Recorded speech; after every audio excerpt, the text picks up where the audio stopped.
6월 2일 종목의 제왕 시작하겠습니다. 본 방송에서 제공해드리는 정보는 투자 판단에 대한 조언일 뿐 투자 결정과 결과에 대한 책임은 투자자 개개인에게 있다는 점 알려드립니다. 그리고 저희 내외경제TV는 자본시장 통합법을 준수하고 있습니다. 1:1 투자 상담이나 유사수신 행위 등 모든 금지사항을 엄격하게 금지하고 있다는 점 알려드리겠습니다. 그럼 오늘 함께할 전문가 화면으로 먼저 만나보시죠.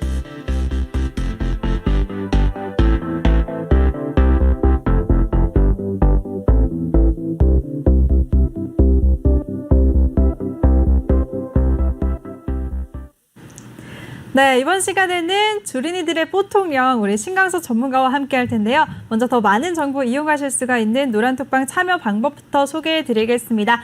노란톡 일반 채팅방이 아닌 오픈 채팅방에 종목의 제왕 신강섭이라고 검색을 하시거나 요즘에 전문가 사칭방이 너무 많으니까요. 뭐 부담스럽다, 위험하다, 걱정이 된다 하시는 분들은 그냥 핸드폰 카메라로 아래 보이는 QR코드 스캔하시면 한 번에 들어오실 수가 있습니다.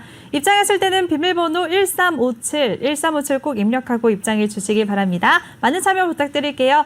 네, 그럼 전문가님 모셔보도록 하겠습니다. 전문가님 안녕하세요. 네, 안녕하세요. 네, 오늘 소개한 말 좀 마음에 드셨나요? 아니요, 네, 월요일에 한 분이 남겨주셨더라고요. 네. 노란톡방에. 네, 노란톡방에. 네, 전문가님을 보면 보통령이 생각이 나신다고. 네. 큰 도움이 되셨나 봐요, 정말 주린이분들에게. 아, 그게 아니라 생긴 게 비슷해갖고 아마 얘기하신 것 같아요. 그 화면을 보다가 그냥 네. 얼굴을 보고 있으니까 보통령이 생각이 났다고 말씀을 하시길래 제가 네. 그렇게 소개해달라고 부탁을 드렸습니다. 네. 네, 좋습니다. 우리 주린이들의 보통령, 우리 신강석 전문가와 함께 한번 또 시장 얘기 바로 나눠보도록 하겠습니다. 네, 전문가님, 어제 간밤에 마감한 미증시부터 한번 얘기를 해볼까요? 네. 미증시는 혼조세로 마감을 했는데요. 전반적으로 어떻게 보셨나요? 네, 일단 미국 시장에서 계속적으로 지표가 발표가 되는데 시장에서는 뭐 다들 계속적으로 좋을 것 같다고 예상을 하고 있고요. 미국 네. 제조업 지수 5월 제조업 지수도 이제 사상 최대치를 경신하면서 좀 약간 굉장히 경제가 지금 경제가 좀 약간 가속화되고 있다, 좋아지고 있다라는 게 보여지긴 하는데 좀 이상한 거는 시장이 이제 차트를 한번 보시면은 다우존스 같은 경우가 이제 좀 상승하는 듯한 흐름을 보이다가 윗꼬리를 맞고 다시 내려왔거든요. 그래서 어제 장 시작 전에도 미국 시장 개장 전에도 유럽 시장이나 이런 쪽에 흐름이 너무 좋아서 나스닥 선물이나 뭐 다우 선물이나 이런 선물 시장도 굉장히 좋았고 장 시작하고 나서 오르는 듯 하더니 시장이 계속 밀리더라고요. 그러니까 시장은 지수 부담에 대한 게 확실히 있다. 그리고 이번 주에 발표될 이제 고용 보고서라든지 오늘 발표될 이제 베이지북이라든지 목요일 날 발표될 ADT 고용 보고서 이런 것들이 이제 결과적으로는 금요일 날 발표되는 그 고용 지수에 시장이 조금 약간 확인을 하고 가려고 한다라는 좀 생각이 들었고요. 나스닥 같은 경우도 마찬가지 보면 반등을 주긴 주는데 반등이 주면서 지금 반등 윗자리에서 계속적으로 음봉이 떨어지고 있잖아요. 그러니까 지수가 여기서 계속 치고 가기에는 좀 약간 부담을 느끼는 그런 자리까지 지금 올라왔다. S&P 500 같은 경우도 지금 마찬가지고요. 정고점 부근에서 지금 계속 음봉이 떨어지면서 좀 여기서 지수가 더 이제 가기에는 종목별로 물론 아직까지 살아있는 것들, 좀 더 가는 종목들 이런 것들이 있지만 지수 전체적으로 봤을 때는 좀 약간 부담이 있는 자리까지 올라왔다라고 보여지고요. 반도체도 지금 마찬가지입니다. 반도체도 지금 올라오다 음봉이 떨어졌고요. 네.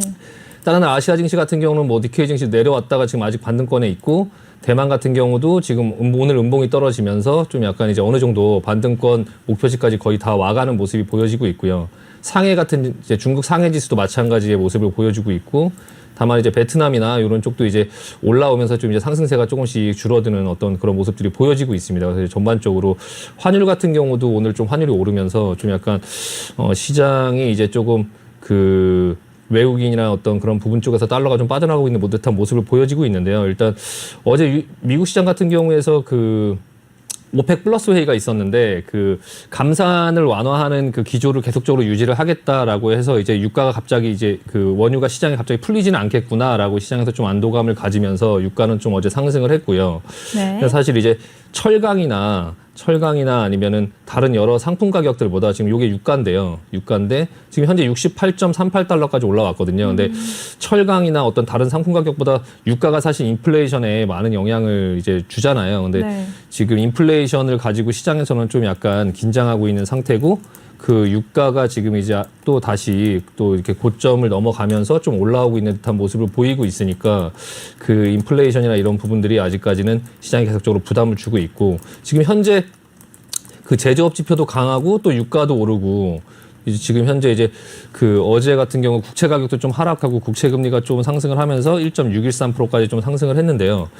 일단 시장 전체적으로 인플레이션 압력을 주는 지표들이 계속적으로 좀 인플레이션 부분에 대한 우려를 계속적으로 할 수 있게 좀 지표들이 좀 좋게 나오면서 확인이 되어가고 있는 상태고, 지금 제일 중요한 거는 이번 주에 지금 그 뭐 베이지북 보고서나 ADT 고용 보고서는 결과적으로는 금요일 날 나오는 그 고용 보고서를 확인하려고 하는 그냥 예비 단계에 불과하거든요. 그래서 네. 오늘 뭐 베이지북이 크게 영향을 미치지는 않겠지만 결과적으로 금요일 날 나오는 그 고용 보고서가 시장에 좀 변동성을 주지 않을까라는 생각을 하고 있습니다. 네. 네, 알겠습니다. 우리 신강석 전문가가 미증시 깔끔하게 정리를 해주셨습니다. 어제 제조업 지수도 좋게 발표가 되면서 미증시 같은 경우에는 경기 회복에 대한 기대감이 커지고 있다. 하지만 지수 부담이 공존을 하고 있고 이번 주 금요일에 발표되는 고용 지수에 따라서 방향성이 정해질 것 같다라고 말씀을 해주셨고요. 또 그리고 간밤에 있었던 오펙 플러스 회의 이후에 유가가 상승세를 보이고 있는 점까지도 짚어주셨습니다. 네, 전문가님, 근데 이제 금요일에 고용 보고서가 나오게 되면 네. 좋게 나오는 게 우리 주식시장에 좋을까요? 아니면 좀 안 좋게 나오는 게 테이퍼링 우려가 좀 낮아지면서 괜찮을까요? 일단 결론부터 먼저 말씀드리면은 네. 일단 고용 보고서가 좋게 나오면 어떻게 되고 나쁘게 나오면 어떻게 되고 이런 부분을 먼저 생각하기 전에 지금 네. 시장의 모습이 좀 약간 지수 전체가 조금 지수 상승에 대한 부담을 갖고 있다라는 걸 먼저 생각할 필요가 있고요. 그 현상에 대해서. 그러니까 뭐 시장에서는 고용 지표가 조금 좋게 나올 거다라는 생각을 조금 하고 있으면서 그 부분에 대한 우려를 좀 하고 있거든요. 근데 뭐 그냥 일반적인 시장에서 나오는 얘기, 그냥 뭐 지금 현재 상황 속에서 그냥 교과서적으로 말씀을 드리면은 고용 지표가 만약에 예상 67만 건 정도보다 훨씬 상회에서 나오면 시장에 그런 FOMC를 앞두고 있는 상태에서 그 부분이 FOMC의 의자가 될 수 있기 때문에 그 뭐 채권 수익률이 급등을 할 수 있겠죠. 채권 가격이 하락하고 채권 수익률이 급등을 하면 인플레이션에 대한 우려가 좀 불거지면서 시장은 하락할 수 있겠죠. 근데 이제 그 부분의 정도가 어느 정도로 이제 상회를 하느냐, 그 부분이 이제 시장에 영향을 줄 것이다. 이렇게 답변을 하는 게 교과서적인 답변인데, 네. 일단 근데 제 개인적인 생각은 고용 보고서가 나쁘게 나오건 좋게 나오건 예상치에 나오건 간에 시장은 지금 올라가려고 하는 힘보다는 조금 조정을 주려고 하는 그런 어떤 빌미를 더 찾을 것 같아요. 그러니까 그 금요일 날 고용 지표서가 어떻게 나오느냐 보다 지금 현재 주가의 자리에서 주식들이 어떻게 움직이고 있느냐라는 이 현상에 대해서 조금 먼저 생각해 볼 필요가 있고요. 그래서 일단은 금요일 날 어떤 지표를 내가 어떻게 예상해서 그거에 맞춰서 좀 대응을 하기보다는 그냥 약간 중립적인 포지션에서 조금 볼 수 있도록 그 전까지 어떤 그런 변동성을 줄 수 있으니까 그 전까지 조금 본인들의 계좌나 이런 부분들을 조금 잘 준비해 놓을 필요가 있을 것 같습니다. 지금 근데 결과적으로 팩트는 지금 경제는 굉장히 빠르게 개선되고 있어요. 경제는 빠르게 개선되고 있고 주식 같은 경우는 어쨌든 이 경기 상황에 맞춰서 움직이는 거다 보니까 결과적으로는 상향을 할 텐데 그 장기 투자나 어떤 그런 주식의 장기 상승이라는 게 매일매일 계속 오르는, 편안하게 계속 오르는 그런 시장이 아니거든요. 장기 상승인 추세 속에서도 중간중간에 암초를 만나고 중간중간에 급락이 떨어질 수 있고 그랬다가 또 다시 살아나면서 또 다시 올라가고 이런 어떤 그런 좀 험난한 장세예요, 원래. 근데 이제 그런 어떤 상황 속에서 중간중간에 어떤 장애물이나 어떤 중간중간에 암초가 어떤 걸지를 조금 생각해서 그 부분에서 좀 겁나지 않게 좀 미리미리 자기의 계좌를 조금 관리하는 습관이 조금 필요할 것 같고요. 그게 이제 이번 지금 자리에서 금요일 날 나오는 그런 어떤 지표가 하나의 또 장애물이 될 수 있으니까 그 부분에 대해서 내가 그 어떤 장애물 때문에 굉장히 스트레스 받지 않는 또 그런 어떤 포지션을 본인이 좀 스스로 좀 구축할 필요가 있다라고 조금 먼저 말씀을 드리고요. 네. 그리고 그 고용지표 보고서가 나오고 나서 이후에 시장의 흐름이 어떻게 나오느냐에 따라서 잠깐 그 흐름이 이어질 것 같긴 해요. 그러니까 그 이후부터 또 그 다음에 중요한 어떤 그 방향성을 가지는 거는 이제 6월 15일, 16일 날 하는 그 연준 회의인데 그 전까지 이제 한 일주일 정도의 시간이 있는데 그 전까지 그 이번 주 금요일 날 시장의 반응이 조금 더 이어질 것 같다라는 생각이 조금 들어서 조금 이제 그 전에 좀 본인들의 어떤 위험에 리스크에 대한 노출을 조금 약간 줄일 필요가 있다라고 말씀드리고 싶습니다. 네. 네, 알겠습니다. 우리 신강수 전문가가 고용지표가 어떻게 나오든 간에 시장을 좀 하락적으로 해석을 할 것 같다라는 의견을 말씀해 주셨고요. 그리고 그때를 대비해서 현금 확보를 하면서 계좌 관리를 하자라는 대응 전략까지도 세워주셨습니다. 그리고 금요일에 고용지표 결과가 어떤 영향을 미칠지 좀 지켜보고 그 이후에 흐름이 계속 이어질 것 같다라고까지 말씀을 해주셨는데요. 이전까지 모두 다 참고하시길 바라겠습니다. 네, 그럼 전문가님 이제 가상화폐 쪽도 한번 시세를 살펴볼까요? 요즘에 가상화폐 쪽 흐름은 어떻게 흘러가고 있나요? 지금 현재 이제 가상화폐 주말에 조금 하락을 하고 나서 뭐 특별히 의미 있는 반등이 안 나오고 있고요. 지금 비트코인 같은 경우도 한 4,300만 원대에서 지금 왔다 갔다 하고 있고, 이더리움 같은 경우도 300만 원 초반에서 지금 좀 어느 정도 반등이 나온 다음에 여기서 지금 내려오는 그 한 5일선에 지금 눌려서 지금 뭐 특별히 그렇게 크게 움직이지 못하고 있는데, 일단은 가상화폐 시장의 모습을 보면 약간 이거는 사실 기술적으로밖에 볼 수가 없는데, 어제 그 연준 부의장이 그 이전에 가상화폐에 대한 어떤 좀 규제를 암시를 했거든요. 근데 이 연준 부의장이 어제는 뭐 가상화폐에 대해서 언급을 하지 않았는데, 목요일 날 다시 한번 연설이 있어요. 그래서 목요일 날 다시 한번 그러니까 내일이죠. 내일 밤에 또 한번 연설이 있는데, 일단 지금 비트코인의 모습을 보면 그냥 주가라고 생각했을 때 지금 현재 자리에서 이게 다시 그냥 바로 오를 수 있을까? 크게 반등이 이렇게 반등이 나올 수 있을까라고 생각을 하면은 사실 이 자리에서는 쉽지 않거든요. 그러니까 지금 합리적으로 보면 올라봐야 한 4,700만 원 정도 수준에서 옆으로 약간 횡보할 수 있는 이런 흐름이 나오든가, 아니면 여기서 지금 밀고 내려오는 이 이평선이 오는 거를 눌러서 다시 한번 밑으로 내려가든가, 아니면 여기서 뭐 그냥 소소하게 횡보하는 이런 흐름, 시간적인 조정을 잘해봐야 시간적인 조정. 그러니까 그 지금 가상화폐를 거래하시는 분들은 지금 자리에서 좀 쉽게 이렇게 저가 매수에 가담하기보다는 계속적으로 좀 관망을 하면서 기회를 보자. 어쨌든 가상화폐 시장이나 지금 주식 시장이나 조금 약간 관망할 필요가 조금 있을 것 같고요. 지금 이 가상화폐 시장도 어쨌든 유동성으로 움직이기 때문에 테이퍼링의 어떤 이슈를 비껴갈 수가 없어요. 지금 현재 연준 위원들 같은 경우도 뭐 물론 인플레이션은 좀 일시적이다. 그냥 뭐 그리고 나서 좀 괜찮아질 거다. 뭐 이렇게 얘기하는 사람들도 있고, 지금 인플레이션 자체를 좀 너무 과소평가하고 있다라고 얘기하는 그런 거물 투자자들뿐만 아니라 또 연준 위원들도 이제 하나하나 조금씩 미묘하게 입장을 조금 변화시키고 있거든요. 가장 대표적인 사람들이 뭐 댈러스 여는 총재라든지 뭐 필라델피아 여는 총재라든지 뭐 그런 사람들이 있고, 그리고 어제 이제 그 브레이너스 연준 이사 같은 경우도 한마디를 했는데, 이 사람의 입장도 약간 미묘하게 좀 변화가 있어요. 그러니까 뭐라고 얘기했냐면, 그 몇 개월간 한결 같은 통화 정책을 계속적으로 유지하겠지만 필요하다면 조정에 준비되어 있다. 그러니까 그거를 조정할 수 있다. 그런 준비도 되어 있다. 경제 지표를 면밀하게 지금 좀 모니터링 해야 할 것이다. 이렇게 이제 얘기를 했거든요. 근데 지금 경제 지표들이 좋게 나오는 거는 누구나 다 알고 있고, 이제 경제가 좋아질 거라는 건 누구나 다 알고 있는데, 그게 나중에 이제 좀 손을 쓸 수 없을 정도로 시장에 어떤 인플레이션이 오거나 금리 인상을 굉장히 나중에 빠르게 해야 되는 또 그런 상황이 오지 않도록 그 전에 미리미리 좀 테이퍼링을 어느 정도 시장에 있는 자금을 흡수하지 못하더라도, 지금 테이퍼링이 시장에 있는 자금을 흡수하는 게 아니에요. 뭐 계속 말씀드리지만 매달 풀고 있는 돈을 줄이는 거죠. 근데 지난번에도 줄였다가 흡수했다가 금리 인상을 할 수 있을 거라 생각했는데, 예전에도 풀어놓고 줄여놓고 그 흡수를 못했어요. 그러니까 흡수를 하려고 하다가 이게 좀 경기가 안 좋아서 흡수를 못했는데, 지금 그만큼 시장에 풀려있는 자금들이 좀 많다 보니까 이런 어떤 자산 시장, 비트코인, 뭐 주식, 부동산 이런 쪽으로 조금 약간 거품들이 조금 계속적으로 생기는 그런 부분에 대해서 중국도 크게 우려를 하고 있고, 그리고 여러 이제 그 사람들도 이제 우려를 하고 있는데, 일단 비트코인이나 이런 부분들도 여러 가지 포함해서 테이퍼링 이런 이슈를 비껴갈 수 없으니까 조금 그런 어떤 부분의 이슈가 좀 사그라질 때까지 좀 길게 느긋하게 좀 지켜볼 필요가 있다라고 말씀드리고 싶습니다. 네. 네, 알겠습니다. 우리 신강서 전문가가 지금 가상화폐 쪽 같은 경우에는 중국과 미국을 중심으로 가상화폐에 대한 규제가 커지고 있으니까 지금 현재 저가 매수하기보다는 좀 관망하는 자세를 갖자라고 말씀해 주셨습니다. 이렇게 위증시뿐만 아니라 가상화폐까지도 정리해 주시는 우리 신강섭 전문가인데요. 전문가와 함께 할 수 있는 참여 방법 다시 한번 알려드리겠습니다.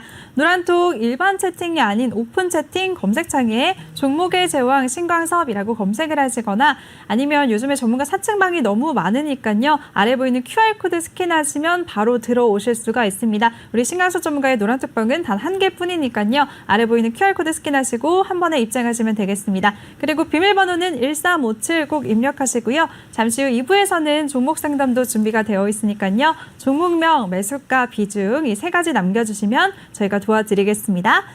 네, 이제 가상화폐까지 정리를 해봤으니까요. 이제 전문가님 오늘 우리 시장에 대해서 얘기 나눠볼까요? 네. 네, 근데 우리 시장 코스피 같은 경우에는 상승하기는 했지만 그래도 강보합권에서 거래를 마쳤고요. 코스닥도 약보합권에서 양시장 모두 보합권에서 좀 지지부진한 흐름을 보였어요. 네. 네, 어떻게 보셨나요?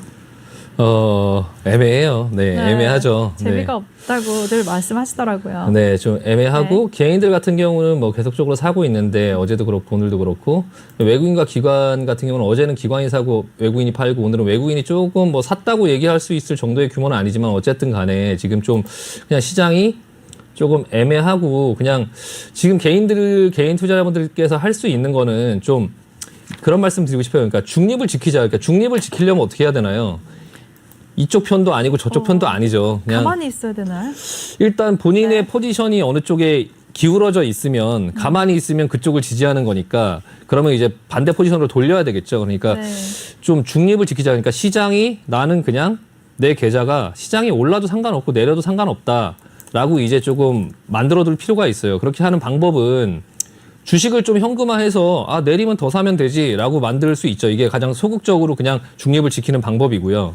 좀 적극적으로 이제 상관이 없다고 하면 그냥 주식 비중을 냅두고 어느 정도 하락 배팅에다가 조금 배팅을 해서 해지를 거는 거죠. 그러면 이렇게 양방향으로 배팅을 했을 때 또 이제 개인 투자자분께서 이걸 안 해보신 분들은 양방향으로 배팅을 안 해보신 분들은 이게 양쪽 다 스트레스를 받을 수 있거든요. 네. 그러니까 상방에 배팅하고 하방에 배팅했는데 막상 해놓고 보니까 올라가면 이게 내려가니까 스트레스를 받고 또 내려가면은 또 그 상방으로 배팅한 게 또 마이너스가 나니까 스트레스를 받으시는데 그거를 약간 시장이 횡보한다고 생각하고 시장이 박스로 횡보한다고 생각하고 양방향 포지션을 갖고 있으면 올라가면 올라가는 거를 팔아서 수익을 챙기고 그리고 이제 올라가는 동안에 내가 내 하방에 배팅한 거는 마이너스가 이렇게 손실폭이 커지잖아요. 그러면 그거를 조금씩 더 사서 현재가에 맞춰놓는 거죠. 맞춰놓으면 다시 또 내려오면 이게 수익이 나니까 또 이거를 팔고 또 주식이 이제 내려오니까 거기서 조금씩 사서 또 현재가를 낮추고 이렇게